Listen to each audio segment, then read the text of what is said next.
Quantum theory को combine करके ये मॉडल दिया था। क्लासिकल थ्योरी में प्रेडिक्शंस की जा सकती हैं, मतलब क्लासिकल फिजिक्स में प्रेडिक्शंस की जा सकती हैं, मैथमेटिकल कैलकुलेशन से रिजल्ट्स आ जाते हैं जैसा हमें ऑब्जर्व होता है।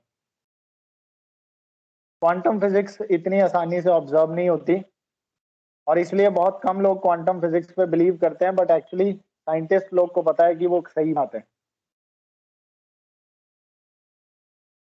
वैसे वर्ड क्वांटम का मतलब आप इंटीजर से ले सकते हो, मैथमेटिकल मीनिंग आप क्वांटम का इंटीजर मान सकते हो। अगर कोई भी चीज इंटीग्रल फॉर्म में है तो समझ जाना कि वो क्वांटम फिजिक्स के अकॉर्डिंग ही होगी। बाकी एग्जैक्ट मीनिंग तो मैं जब आपको चैप्टर कराऊंगा डुअल नेचर ऑफ मैटर तब समझाऊंगा कि क्वांटम है क्या चीज।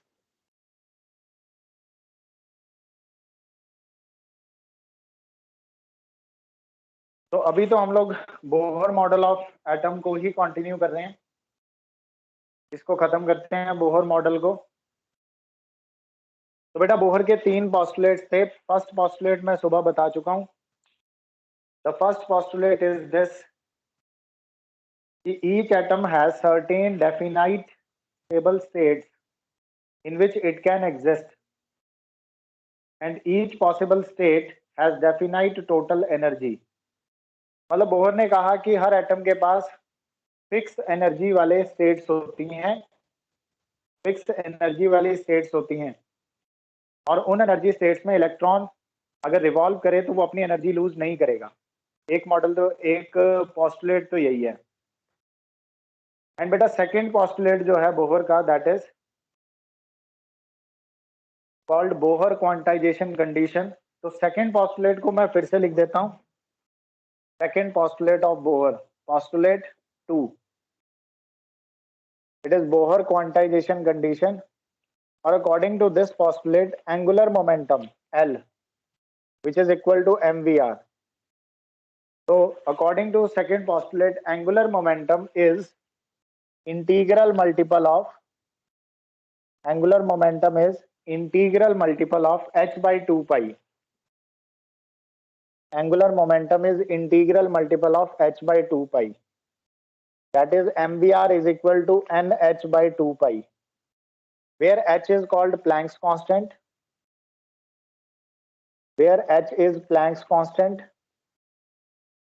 and its value आपको लर्न रखनी है।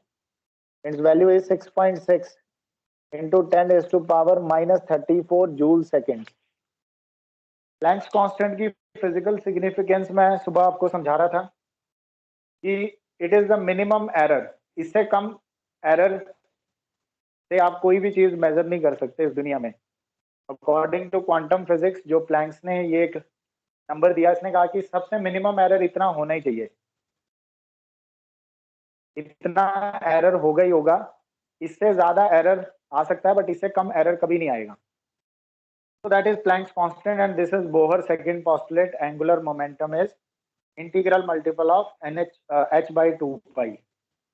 It is called Bohr quantization condition। इसका मतलब ये है कि अगर हमारे पास एटम है, सपोज करो कि ये अपने पास न्यूक्लियस है और इसके अराउंड इलेक्ट्रॉन इस ऑर्बिट में घूम रहा है, तो बेटा इलेक्ट्रॉन इस ऑर्बिट में अगर रेवोल्यूशन ले रहा है तो वो अपनी एनर्जी रेडिएट नहीं करेगा, वो अपनी एनर्जी लूज नहीं करेगा कभी भी। और पर कंडीशन ये है कि इस इलेक्ट्रॉन का एंगुलर मोमेंटम जो है वो इतना होना चाहिए। कंडीशन ये है कि इस इलेक्ट्रॉन का एंगुलर मोमेंटम इंटीग्रल मल्टीपल होना चाहिए h by 2 पाई का। अगर तो ऐसा है तो ये इलेक्ट्रॉन अपनी एनर्जी लूज नहीं करेगा, और अगर ऐसा नहीं है तो फिर ये इलेक्ट्रॉन अपनी एनर्जी लूज करेगा in the form of electromagnetic radiation, अगर वो इस कंडीशन को फॉलो नहीं करता। ठीक है बेटा, ये समझ चुके हैं आप? यहां तक सबको क्लियर है? ये था second postulate. Yes, sir. Okay, now coming to third postulate, postulate 3।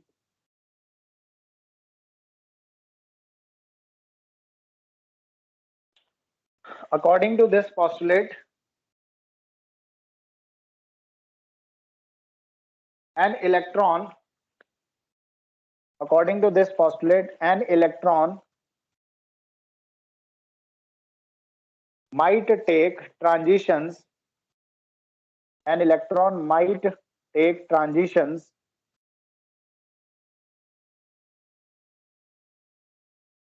from one energy level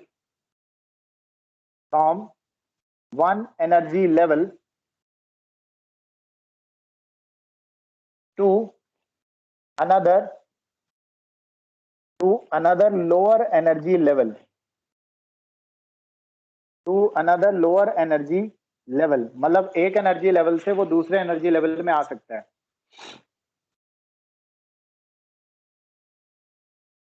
उसके बाद जब वो ऐसा करेगा, मतलब वो ट्रांजिशंस कर सकता है। अगर वो एक पर्टिकुलर एनर्जी लेवल में रेवोल्यूशन ले रहा है तब तो वो एनर्जी लूज नहीं करेगा, बट एक इलेक्ट्रॉन एक एनर्जी लेवल से उससे नीचे जो कम एनर्जी वाला लेवल है उसमें अपनी ट्रांजिशंस कर सकता है, एंड जब वो ऐसा करेगा तब वो जरूर एनर्जी रेडिएट करेगा।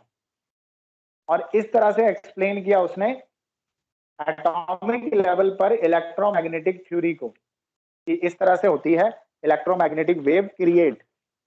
तो व्हेन इट डज सो, आगे इसको कंटिन्यू रखते हैं। व्हेन इट डज सो, जब इलेक्ट्रॉन ऐसा करेगा, अ energy particle called photon, energy के पार्टिकल को फोटोन कहते हैं बेटा, इसके बारे में हम लोग बाद में पढ़ेंगे। अभी के लिए आप ये समझो कि बस एनर्जी रिलीज हो रही है। When it does so, a energy particle photon is emitted, having, और जो पार्टिकल वो एमिट कर रहा है जिसे फोटोन कह रहे हैं, उस पार्टिकल की एनर्जी कितनी है? Having energy equal to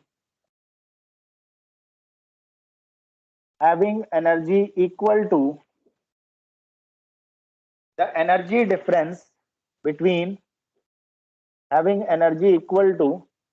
the energy difference between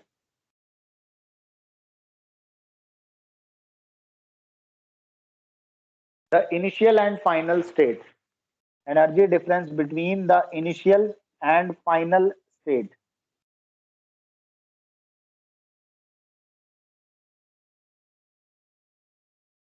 तो पहले तो आप इसको नोट कर लो, this is third postulate of Bohr.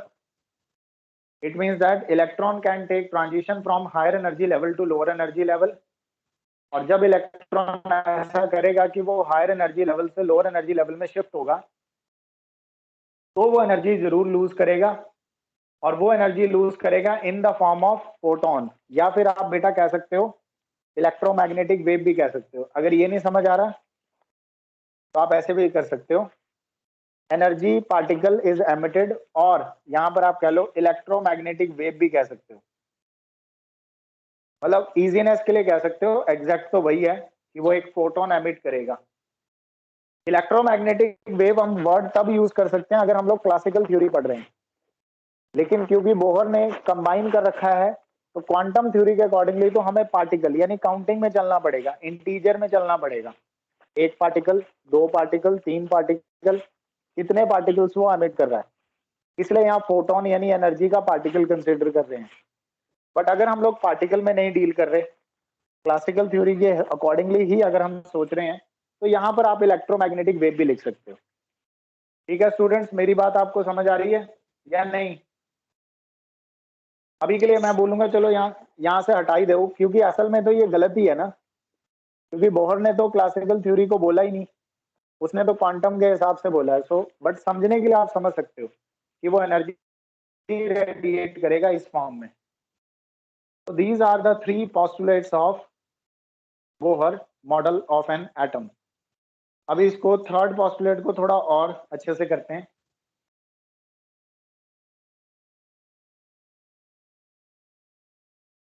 तो ज्यादा इंपॉर्टेंट है, देखो फर्स्ट पोस्टुलेट ने तो ये बताया है कि इलेक्ट्रॉन एनर्जी लूज ही नहीं करेगा। फर्स्ट पोस्टुलेट ने दी definition of, first Bohr postulate it will give us definition of stable state, stationery state की वो डेफिनेशन दे रहा है कि कौन सी एनर्जी लेवल जो हैं ऐसे हैं जिसमें एनर्जी जो है, नहीं पहले उसने ये बताया, सॉरी, फर्स्ट में उसने यही बताया है कि इलेक्ट्रॉन एग्जिस्ट कर सकता है स्टेशनरी स्टेट्स में।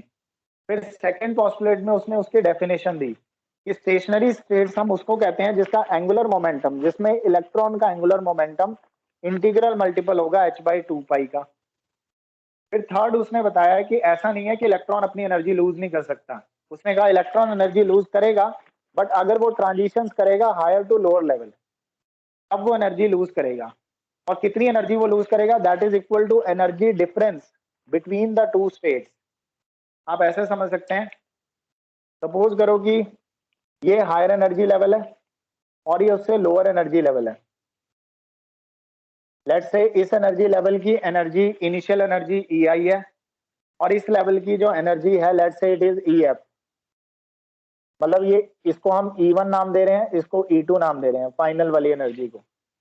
इलेक्ट्रॉन इस एनर्जी लेवल में था, यहां से इलेक्ट्रॉन ट्रांजिशन करके लोअर एनर्जी लेवल में आ गया। यहां से इलेक्ट्रॉन ट्रांजिशन कर सकता है higher energy level to lower energy level. Side में यहाँ एनर्जी एक्सेस चला लो तो समझ आ जाएगा कि किसकी एनर्जी ज्यादा है। तो जैसे जैसे ऊपर जा रहे हैं वैसे वैसे एनर्जी बढ़ रही है, तो इस लेवल की एनर्जी ज्यादा है, इसकी कम है। तो electron is taking transition from higher to lower level. जब वो नीचे आएगा तो वो एक फोटोन पार्टिकल एमिट करेगा। ये सिंबल है फोटोन पार्टिकल का, वेव की तरह ही दिखाते हैं इसको। जब वो बेटा नीचे आएगा तो वो एक फोटोन पार्टिकल एमिट करेगा, मतलब वेव जैसा पार्टिकल, मेरे कहने का मतलब।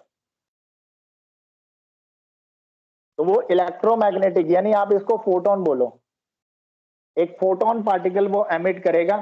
फोटोन एक एनर्जी पार्टिकल है, फोटोन एक एनर्जी पार्टिकल है जिसे वो एमिट करेगा। ऑब्वियसली आप ऐसे भी समझ सकते हैं, रैंडमली ले रहा हूं एग्जांपल, आप ऐसे समझ सकते हैं कि इस एनर्जी लेवल में इलेक्ट्रॉन की एनर्जी 10 जूल है, ये मत लिखना, और इस एनर्जी लेवल में इलेक्ट्रॉन की एनर्जी 8 जूल है। मतलब जो इस लेवल में इलेक्ट्रॉन होंगे उनकी एनर्जी 8 जूल होगी, जो इस लेवल में इलेक्ट्रॉन होंगे उनकी एनर्जी 10 जूल होगी। तो अगर 10 जूल वाले इलेक्ट्रॉन को 8 जूल वाले लेवल में आना है तो उसे 2 जूल की एनर्जी लूज करके आना पड़ेगा, तब जाकर वो ट्रांजिशन करेगा। मतलब कि जितना एनर्जी डिफरेंस है दोनों एनर्जी लेवल्स का, उतनी एनर्जी इसको लूज करनी पड़ेगी, तब जाकर वो ट्रांजिशन कर सकता है। Are you getting my point students? समझ आ रहा है आपको? यस। तो इस तरह से ट्रांजिशन करेगा एक एनर्जी लेवल से दूसरे एनर्जी लेवल तक। तो बेटा इस फोटोन की एनर्जी देखते हैं।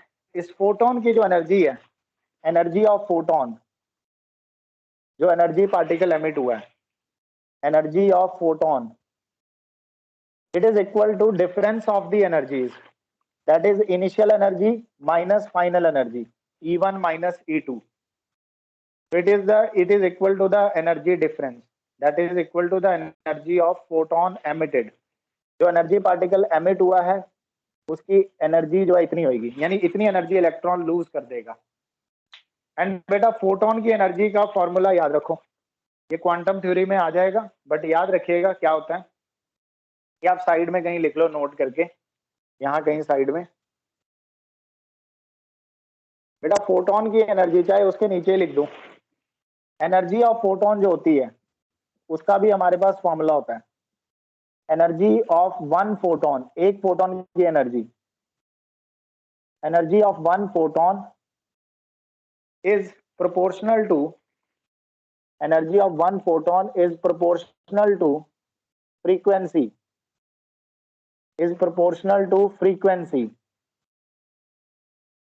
तो हम लोग कह सकते हैं कि एनर्जी जो है that is proportional to frequency. Nu जो है यहाँ पे, ये न्यू है symbol, which is symbol of frequency. So when you replace this proportional sign, you will get a constant called h, Planck's constant. तो बेटा एक फोटोन के पास इतनी एनर्जी होती है, वो फ्रीक्वेंसी पे डिपेंड करेगा। ऐसा नहीं है कि सभी फोटोन्स की फ्रीक्वेंसी सेम होती है। कुछ फोटोन्स, अगर जैसे यहां से जो फोटोन एमिट होगा उसकी फ्रीक्वेंसी अलग होगी, अगर ये ज्यादा ट्रांजिशन करेगा तो फिर फोटोन की फ्रीक्वेंसी अलग होगी, क्योंकि फिर वो ज्यादा एनर्जी का निकलेगा, तो ज्यादा फ्रीक्वेंसी का फोटोन निकलेगा।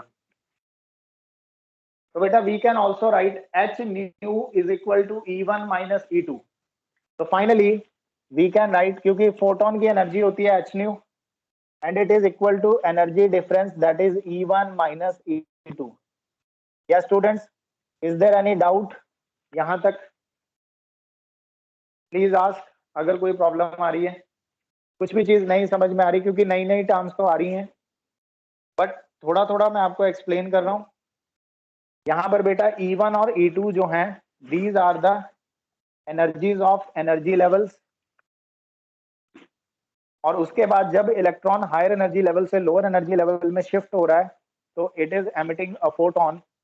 फोटोन एक एनर्जी पार्टिकल है, तो आप ऐसे समझ सकते हो कि वो एनर्जी एमिट कर रहा है। कितनी एनर्जी वो एमिट करेगा, that is equal to energy difference E1 minus E2। और क्वांटम थ्योरी के अकॉर्डिंगली, यानी क्वांटम फिजिक्स में ये कॉन्सेप्ट है कि एक फोटोन की एनर्जी होती है h न्यू के equal, that is Planck's constant into frequency. So we can also write h nu is equal to E1 minus E2. Is it clear students, or you have any doubt? Please ask. यहाँ तक clear है सबको? Yes, sir. Yes, sir. अब यहाँ पर एक confusion create हो जा रही है बार बार, वैसे ही जनरली बात कर रहा हूँ, एक तो क्लासिकल थ्योरी में और एक क्वांटम थ्योरी में। तो थोड़ा सा आपको अपने माइंड में सेपरेशन बना के रखनी है कि दोनों एकदम से अलग अलग फिजिक्स हैं। क्लासिकल फिजिक्स थोड़े बड़े लेवल पे डील कर रही है, जैसे अभी तक हम करते आ रहे हैं, बट क्योंकि अभी बात माइक्रो लेवल पे है, एटॉमिक लेवल पे बात चल रही है, तो एटॉमिक लेवल और एटॉमिक फिनोमिनन्स को एक्सप्लेन क्वांटम थ्योरी ही कर सकती है। अगर आपने +1 में केमिस्ट्री पढ़ी हो थोड़े अच्छे से, तो शायद आपको पता हो क्वांटम थ्योरी के बारे में। ठीक है, वहां पर था एटॉमिक स्ट्रक्चर, वहां पर एक चैप्टर होता था, उसमें बताया करते थे क्वांटम थ्योरी से रिलेटेड स्टार्टिंग कि ऐसे ऐसे होता है। चलो बेटा, these are the 3 models, 3 postulates given by Bohr, और इसी को हम लोग Bohr model of an atom कहते हैं। अब आते हैं इसकी कैलकुलेशंस पर, थोड़े रिजल्ट्स इसने निकाले हैं। मैंने आपको बताया था कि जब हमने टोटल एनर्जी निकाली थी कल, total energy of electron in an hydrogen atom, तो मैंने कहा था कि उसका जो रेडियस है, रेडियस, वो रेडियस बोहर मॉडल कैलकुलेट करता है। तो आज हम वही रेडियस कैलकुलेट करने वाले हैं। तो आओ स्टार्ट करें, यहां तक नोट कर लो।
तो बेटा हम जो टॉपिक कर रहे हैं, that is basically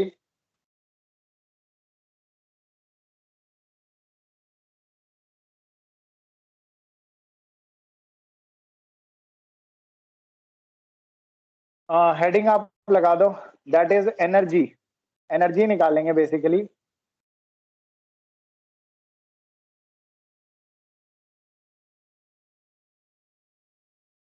energy of an electron, फिर से हम लोग एनर्जी निकालेंगे।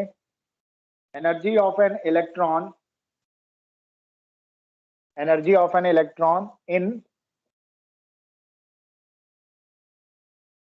in the stationary states of, energy of an electron in the stationary states of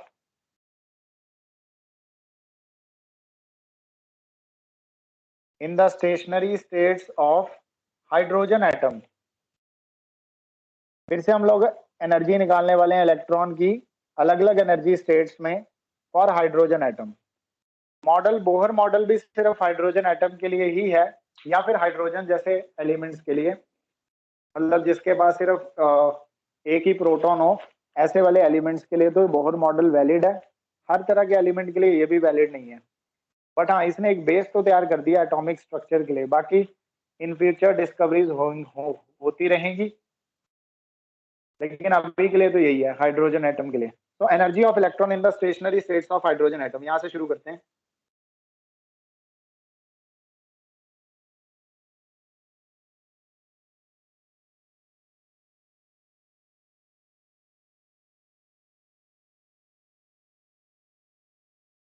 now बेटा वी नो दैट, हमें पहले से ही पता है,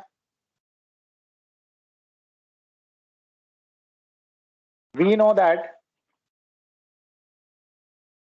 द सेंट्रीपिटल फोर्स, लिखते रहना आप साथ साथ में, we know that the centripetal force is provided by electrostatic force. मतलब जो रिवॉल्विंग इलेक्ट्रॉन है उसको जो सेंट्रीपिटल फोर्स मिली है वो कहाँ से मिली है? इलेक्ट्रोस्टैटिक फोर्स से मिली है। Is provided by electrostatic force, so therefore we can equate electrostatic force with the centripetal force। Electrostatic force हम ये पहले भी कर चुके हैं, 1/4πε0। हाइड्रोजन एटम की बात हो रही है तो इलेक्ट्रॉन का चार्ज भी E है और हाइड्रोजन एटम में एक ही प्रोटॉन है तो उसके न्यूक्लियस का चार्ज भी E है। तो Q1 into Q2 divided by distances r² is equal to mv²/r। तो इस तरह से हम लोग इसको इक्वेट कर सकते हैं। यहाँ से बेटा वी विल कैलकुलेट v की वैल्यू कैलकुलेट कर लेंगे, एक r से एक r कट जाएगा, and from this we can calculate v² is equal to 1/4πε0 E divided by यहाँ से m नीचे आएगा, m into r। so this is the value of v, and from this we can calculate v is equal to √1/4πε0 E divided by mr। so this is velocity, orbital velocity। ये हम पहले भी कर चुके हैं इतना सा पोर्शन स्टार्टिंग में।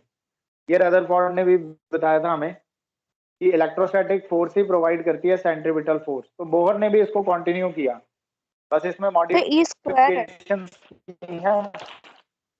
ई स्क्वायर है, यस यू आर राइट, यहाँ ई स्क्वायर आएगा, बिल्कुल यहाँ ई स्क्वायर आएगा। तो ई को तो आप रूट से बाहर भी लिख सकते हैं क्योंकि ये तो स्क्वायर टर्म है। तो we can write e divided by under root of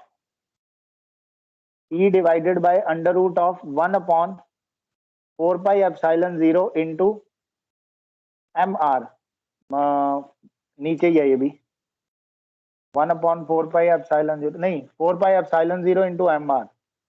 we can write in this way, that is E divided by under root of 4πε0 into m into r।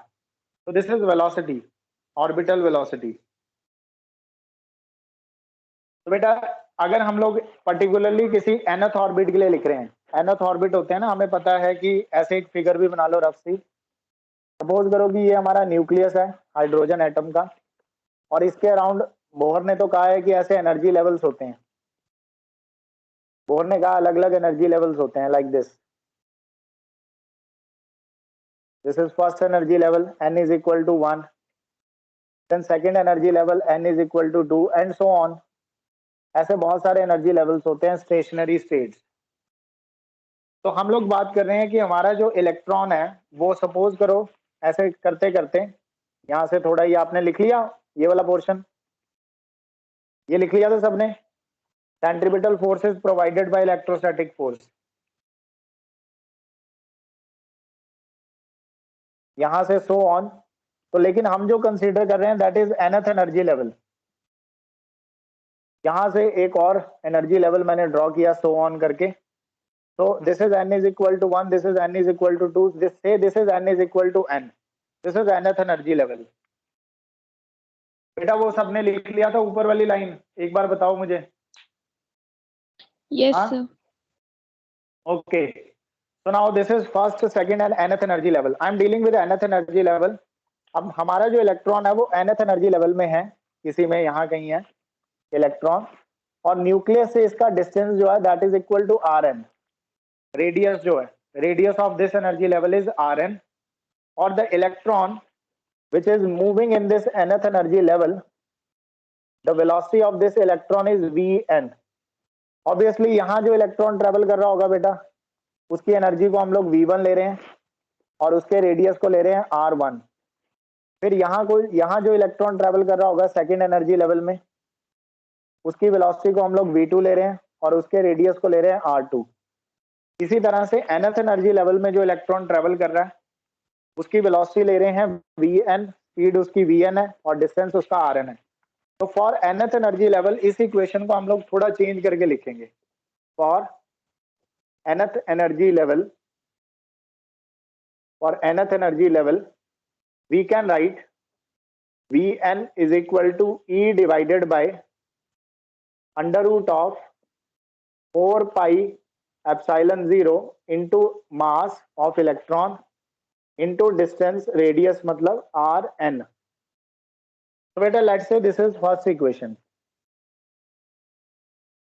तो ये तो बोहर ने जो रदरफोर्ड का concept use किया classical theory, उसने कहा ठीक है आपकी क्लासिकल थ्योरी, बस आपने स्टेशनरी स्टेट्स की बात नहीं की. आपने कहा कि इलेक्ट्रॉन घूमता रहेगा, इलेक्ट्रॉन एनर्जी लूज करेगा और अल्टीमेटली न्यूक्लियस में घुस जाएगा. पर इसने कहा ऐसा नहीं है. इसने कहा हर इलेक्ट्रॉन अपने अपने एनर्जी लेवल में घूम रहा है, और कौन से एनर्जी लेवल था वो, उसके लिए उसने सेकंड पोस्टुलेट दिया तो है. अब इसके आगे कंटिन्यू करेगा बोहर जो मॉडिफिकेशंस उसने की हैं. नाउ इतना नोट कर दो, ये फिगर भी बना लो और इसके बाद मैं रब कर दूंगा इसे, इतना नोट कर लो.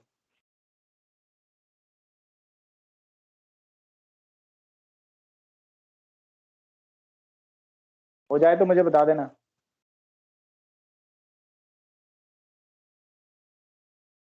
Done. ओके.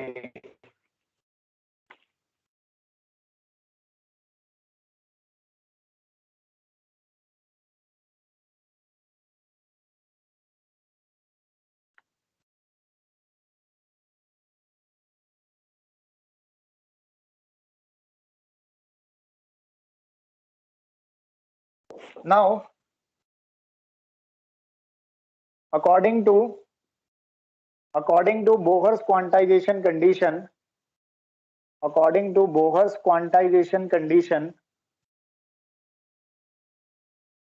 जो सेकंड पोस्टुलेट है, angular momentum mvr is equal to integral multiple of h/2 π.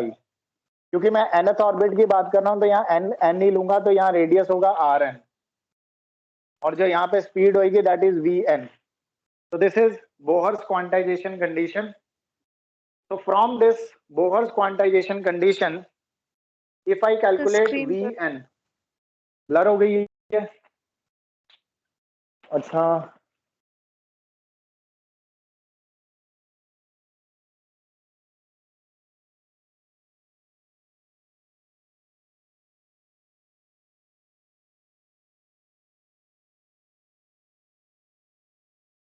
अभी तो ब्लर ही है.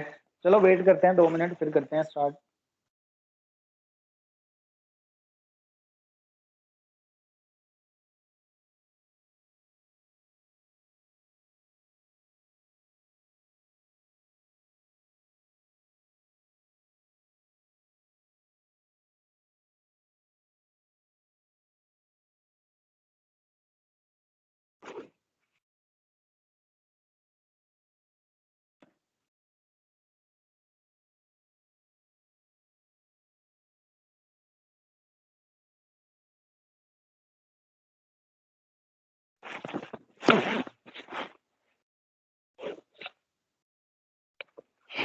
Just a minute.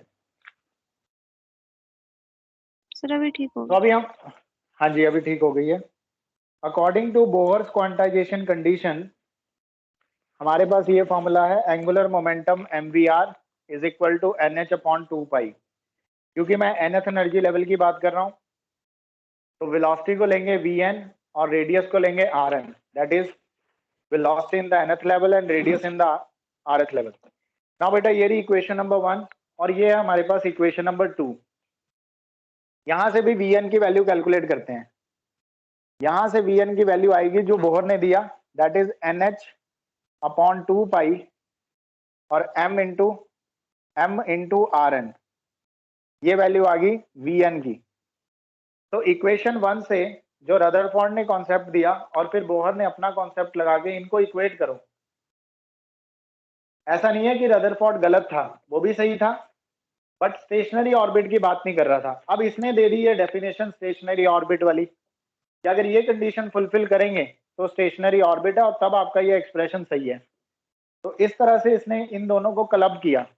This is classical and this is quantum.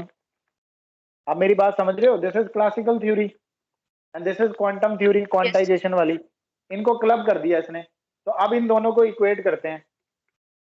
तो इनको इक्वेट करेंगे तो यहां पर आएगा NH upon 2 pi into M into Rn, मतलब यहां पे लिख लेना कंबाइनिंग 1 एंड 2, कंबाइनिंग 1 एंड 2, दोनों इक्वेशंस को कंबाइन कर रहे हैं 1 एंड 2। तो पहले तो ये लिखा, it is equal to this one, this term, that is E divided by under root of 4 pi epsilon 0 into M into Rn। तो ये आ गया हमारे पास। अभी दोनों तरफ स्क्वायरिंग करते हैं। या हमें Rn की वैल्यू चाहिए, यहां से हम Rn निकालेंगे, रेडियस निकालेंगे। स्क्वायरिंग कर दो दोनों तरफ। तो on squaring both sides what we will get, यहां से Rn इधर ले आए। अभी नहीं करते स्क्वायरिंग, पहले इसको उठा के यहां ले आते हैं। It is NH upon 2 pi into M into Rn। बेटा इसमें ये जो अंडर रूट ऑफ Rn है, बस इसको उठा के यहाँ लेके आ रहा हूँ, अंडर रूट ऑफ Rn सिर्फ, बाकी वहीं रहने दो। It is equal to E divided by under root of 4 pi epsilon 0 into M। सिर्फ अंडर रूट ऑफ Rn वहां से उठा के इधर ले आए। अब ये अंडर रूट ऑफ Rn, इसको Rn को काट देगा on under root of Rn, क्योंकि Rn को लिख सकते हो root Rn into root Rn, एक एक कट जाएगा, ये बचेगा। आगे चलते हैं। इसके बाद रूट Rn को यहाँ सेपरेट कर दो, तो रूट Rn की जो वैल्यू आएगी that is equal to N into H, ये पूरी टर्म उठ के इधर आएगी, under root of 4 pi epsilon 0 into M, Rn उधर गया, E नीचे आया, divided by 2 pi M into E, divided by 2 pi M into E। This is the value of root Rn। थोड़ा मैथमेटिक्स लगाया है इसमें, और कुछ खास नहीं है, थोड़ा टर्म्स को आगे पीछे रीअरेंज किया है। अब ये टर्म के बाद आगे यहाँ जाओ, विच एम्प्लाइज, बेटा यहाँ पर भी काफी कुछ कटेगा। जैसे कि इस वाले M से ये वाला M रूट M पे कटेगा, क्योंकि ये अंडर रूट M है और ये सिंपल M है। और बाकी तो हम नहीं, बाकियों को हम लोग काट भी सकते हैं, वैसे ऐसे भी छोड़ सकते हैं, ऐसे ही रहने दो। तो now we have under root of Rn is equal to NH into under root of 4 pi epsilon 0 divided by 2 pi E into under root of M। ये आ गया। नाउ अब कर दो स्क्वायरिंग बोथ साइड्स। जैसे ही हम दोनों तरफ स्क्वायरिंग करेंगे, squaring both sides, on squaring both sides, under root Rn का रूट हट जाएगा और वहां से N बन जाएगा N स्क्वायर, H बन जाएगा H स्क्वायर, इसका रूट हट के बन जाएगा 4 पाई एप्सिलॉन 0 डिवाइडेड बाय, इनका स्क्वायर हो जाएगा 2 स्क्वायर 4, पाई का स्क्वायर पाई स्क्वायर, E बन जाएगा E स्क्वायर इंटू M का रूट हट जाएगा। तो बेटा यहाँ से 4 से 4 कट रहा है, 4 से ये 4 कट गया, इस पाई से पाई का स्क्वायर कट गया, तो सिर्फ पाई रह गया।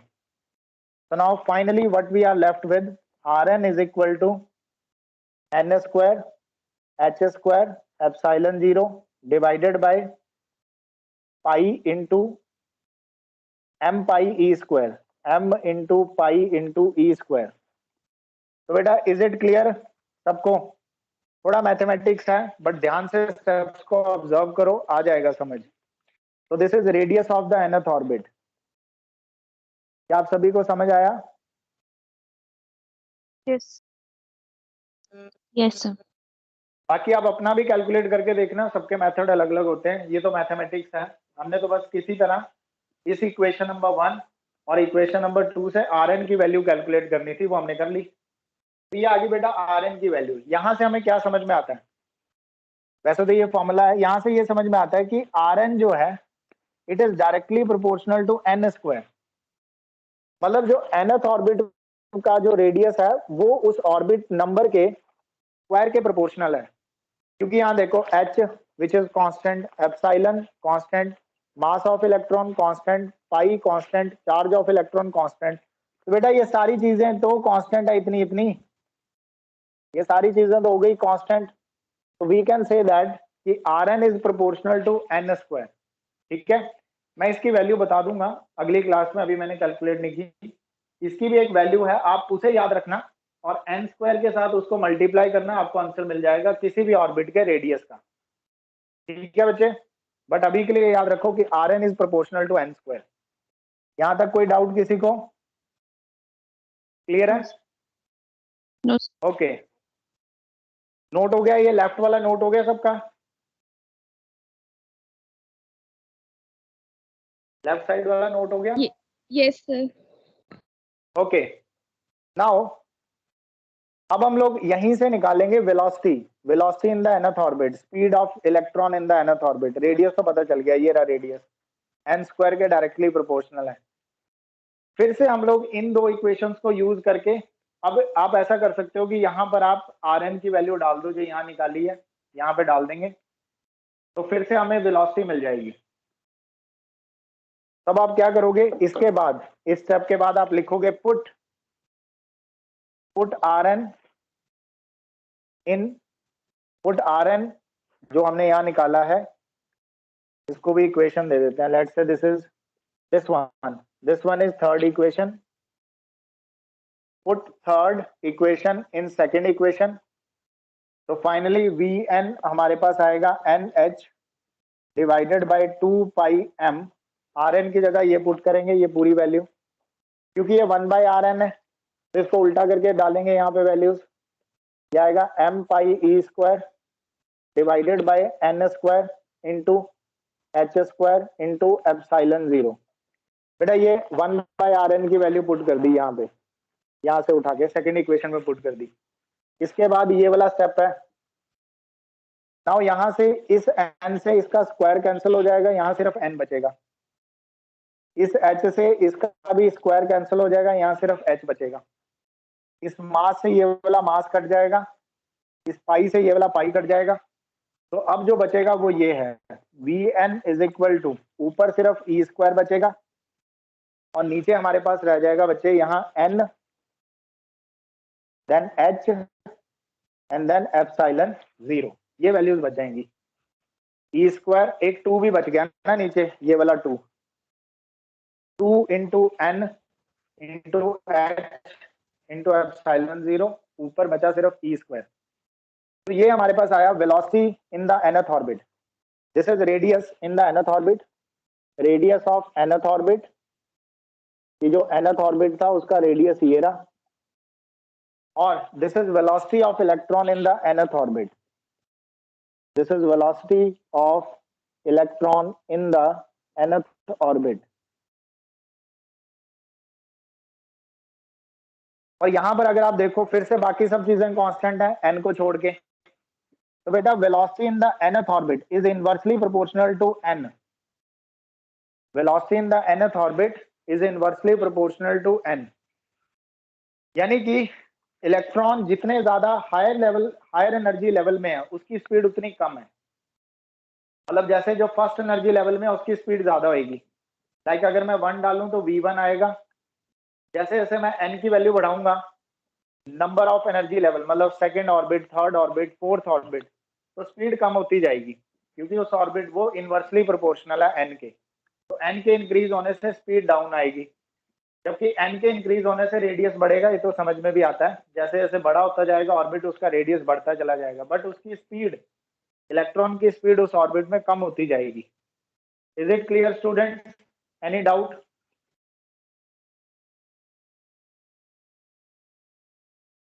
बेटा समझ आया सबको?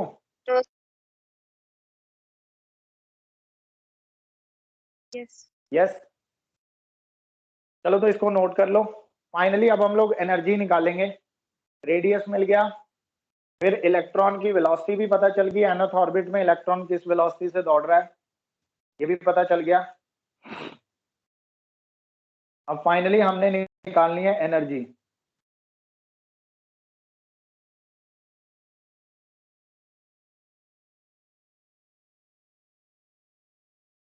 फाइनली हमने निकालनी है बेटा एनर्जी।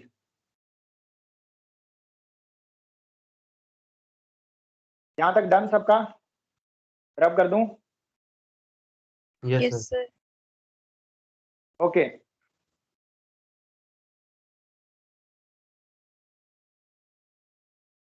अब निकालते हैं, हमने फाइनली एनर्जी निकालनी है इलेक्ट्रॉन की nth ऑर्बिट में। अगर इलेक्ट्रॉन nth ऑर्बिट में घूम रहा है तो उसकी एनर्जी कितनी है। मैंने तो आपको पहले ही कहा था, अगर आपने लास्ट क्लास मेरी पिछली क्लासेस लगाई हैं तो उसमें लास्ट में जाके देखो, जहां एनर्जी कैलकुलेट की थी हमने रदरफोर्ड मॉडल में, एनर्जी ऑफ इलेक्ट्रॉन, वो वाला फॉर्मूला मैं यहाँ पे दोबारा रीराइट कर रहा हूँ। वो वाला फॉर्मूला रीराइट कर रहे हैं यहाँ पे।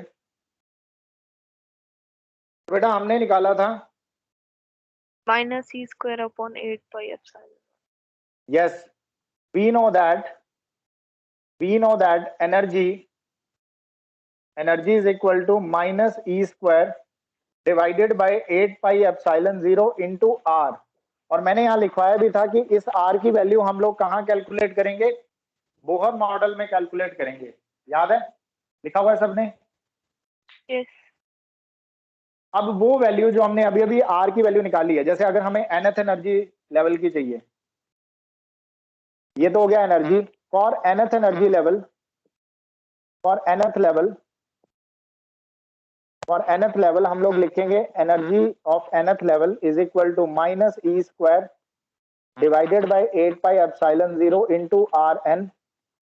नाउ यहां पर हम लोग Rn की वैल्यू पुट करेंगे। वी हैव Rn, बेटा Rn बताना कितना निकाला था अभी अभी हमने, Rn की बोलना क्या वैल्यू थी? n² into h² into epsilon naught।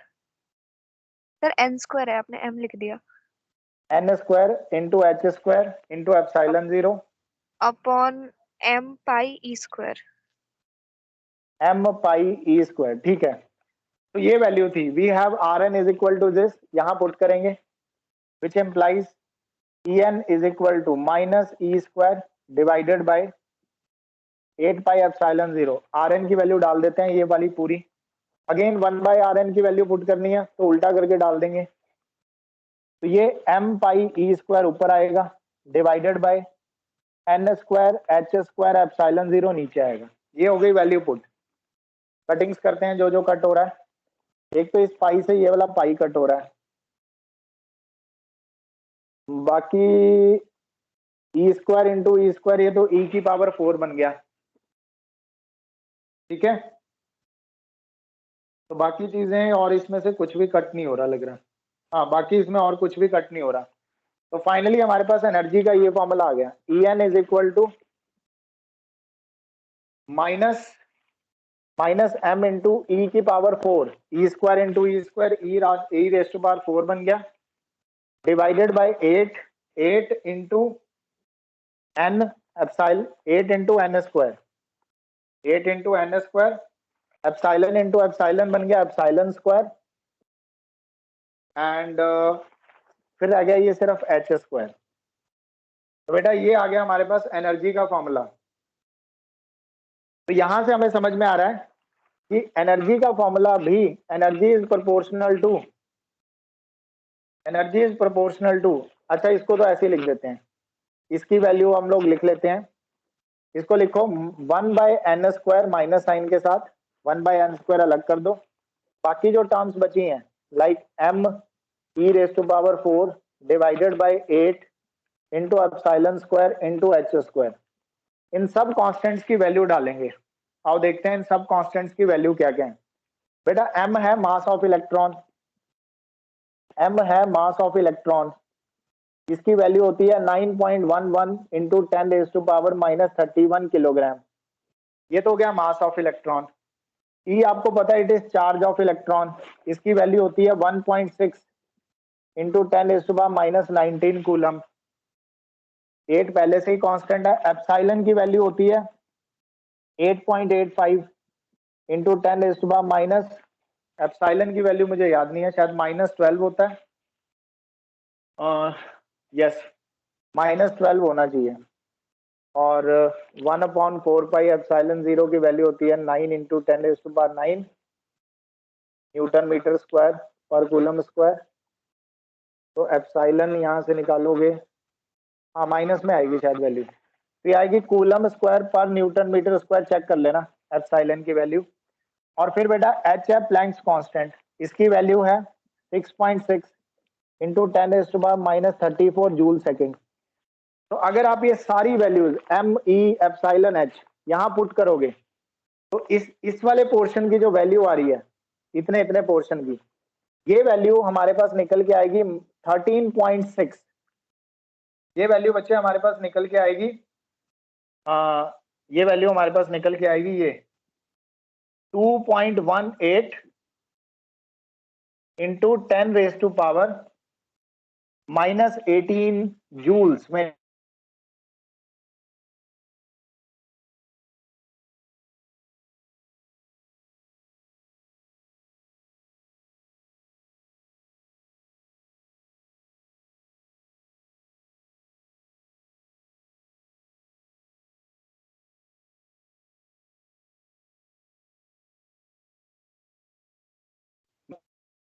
To point one.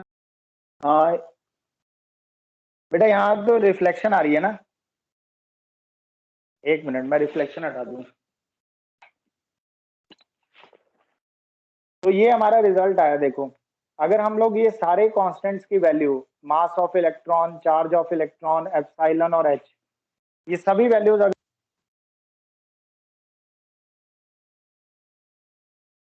अगर सभी वैल्यूज यहाँ पुट कर दें तो वो आएगा 2.18 इंटू 10 रेज टू पावर -18। तो फाइनली एनर्जी हमारे पास कितनी आ गई, ये सारी वैल्यूज पुट करने के बाद, यहाँ के बाद ये चालू हुआ है, यहाँ तक पहुंच गए।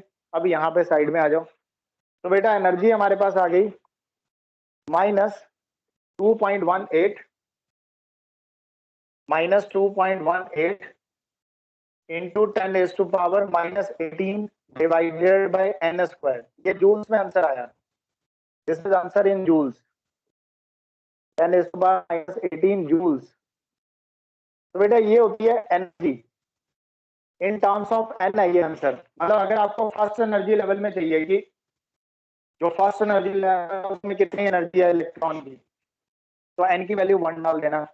सेकेंड एनर्जी लेवल की क्या एनर्जी है, तो एन की वैल्यू 2 डाल देना, लाइक दिस। और we can also write this expression in terms of electron volt. तो बेटा in terms of electron volt energy आएगी -13.6 divided by n square electron volt. ये तो हमने यूनिट्स चेंज कर दी हैं, जूल्स में आंसर उतना है और इलेक्ट्रॉन वोल्ट में आंसर इतना है। Is it clear students? यहाँ तक please ask if you have any doubt.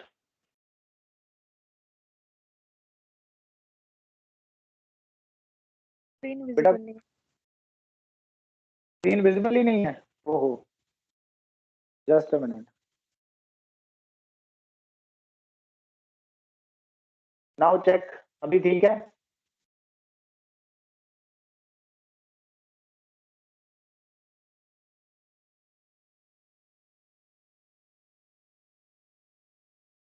हाँ यस, चेक करना बेटा, अभी ठीक है स्क्रीन? No, sir. स्क्रीन सही नहीं है, ओके।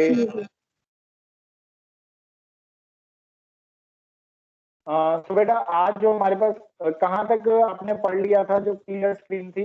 मतलब किस स्टेप तक आप पहुंच गए हो, नोटबुक में देखो।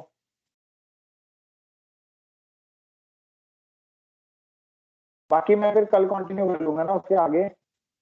अभी के लिए बताओ कहाँ सर तक वो पहुंच गए हो? वैल्यूज लिखी थी मैंने, ME एप्सिलॉन नॉट और H की। अच्छा वहां तक मतलब क्लियर था? यस सर, उसके बाद फोटो क्लिक करके आप भेज देना कोड की। ठीक है, ओके ओके स्टूडेंट्स, फाइनली हमने एनर्जी वैसे कैलकुलेट कर ही लिया। बाकी थोड़ा सा मैं कल यहीं से कंटिन्यू कर लूंगा। ऑलमोस्ट डन ही है ये, आप इसको अच्छे से पढ़ लेना। ठीक है class, thank you. Thank you, sir. Thank you, sir. Thank you, sir. Thank you everyone.